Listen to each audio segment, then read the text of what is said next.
Application 3. Entretien des oscillations à l'aide d'une résistance négative. Un circuit comporte en série une bobine d'inductance L égale 5,6 mH et de résistance R, un condensateur de capacité C égale 4,7 microfarad et un dipôle D. La tension UD aux bornes de celle-ci est proportionnelle à l'intensité du courant. UD égale moins R0I, R0 supérieur ou égal à 0.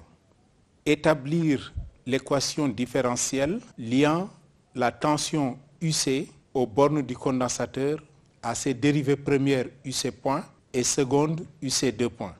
Deuxièmement, que se passe-t-il si R égale à R0?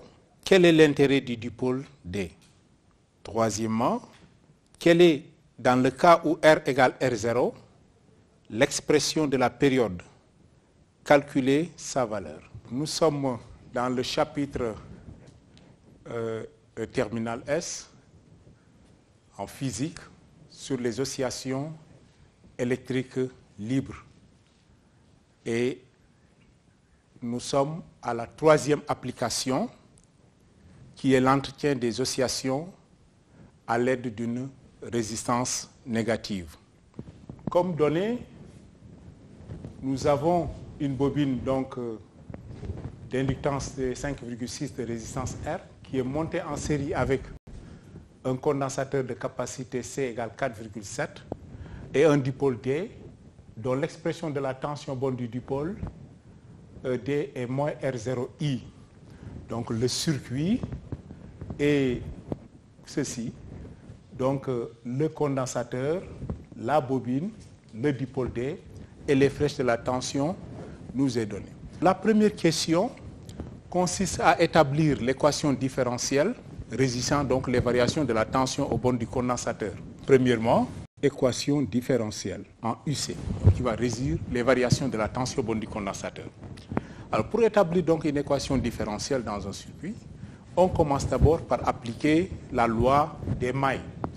Donc les tensions sont fléchées, donc on choisit un sens de parcours positif de la maille et lorsqu'on rencontre une flèche dans le sens positif, donc on met plus, dans le sens négatif, on met moins. Ici, suivant le sens positif choisi, toutes les flèches sont orientées dans le sens positif. Donc la loi des mailles veut que lorsqu'on parcourt une maille, la somme des tensions est égale à 0.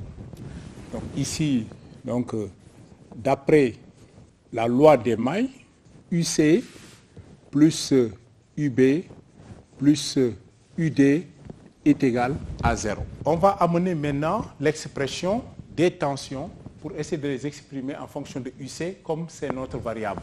Donc UC, on va garder ça. UB, donc la convention récepteur est respectée ici. Donc UB, c'est RI plus L, D de I sur D de T. Et la tension UD, l'expression nous est donnée, c'est moins R0, I est égal donc à 0. Alors, nous pouvons donc prendre un facteur I, UC plus R moins R0, I plus L, D de I sur D de T est égal à 0. Alors, dans notre situation, la variable c'est UC, donc il va falloir qu'on exprime l'intensité I en fonction de UC. Alors, ici, nous allons exprimer l'intensité I.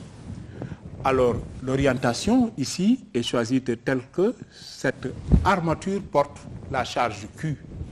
Alors, du condensateur, par cette convention, D de Q, I c'est D de Q sur D de T.